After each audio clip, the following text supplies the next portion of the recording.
گجرانوالہ سے خبر شامل کرتے ہیں اپنے نمائندے علی رضا سے۔ تھانہ گرجاک پولیس کی بڑی کارروائی، منشیات فروشی میں ملوث 2 کس منشیات ڈیلر پولیس کے شکنجے میں۔ ملزمان کے قبضے سے 24 کلو 350 گرام چرس اور رقم وٹک 3600 روپے برآمد۔ ملزمان کی گرفتاری پر سماجی اور سیاسی تنظیموں اور علاقہ کے مکینوں کا پولیس کو خراج تحسین۔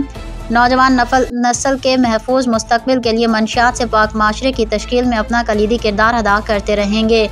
سٹی پولیس آفیسر محمد ایاز سلیم۔ گجرانوالہ سٹی پولیس آفیسر محمد ایاز سلیم نے ضلع بھر میں منشیات فروشوں کے خلاف سخت کارروائیاں کرنے کے احکامات جاری کر رکھے ہیں۔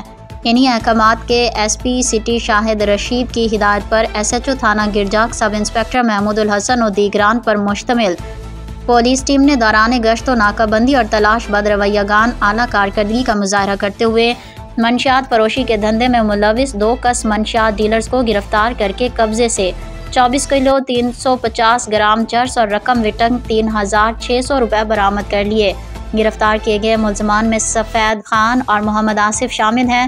دوران تفتیش ملزمان نے انکشاف کیا کہ وہ ضلع بھر میں نوجوان کو منشیات فروخت کرتے تھے۔ ملزمان سے مزید تفتیش جاری۔ سماجی اور سیاسی تنظیموں اور علاقے کے مکینوں کے پولیس کو خراج تحسین۔ اس موقع پر سٹی پولیس آفیسر محمد ایاز سلیم نے کہا ہے کہ نوجوان نسل کے محفوظ مستقبل کے لیے منشیات فروشوں کے گرد گھیرا تنگ کرنا ناگزیر ہے۔ سی پی او نے اعلیٰ کارکردگی کا مظاہرہ کرنے پر ایس ایچ او تھانہ گرجاک سب انسپکٹر محمود الحسن اور ان کی پولیس ٹیم کو شاباش دی۔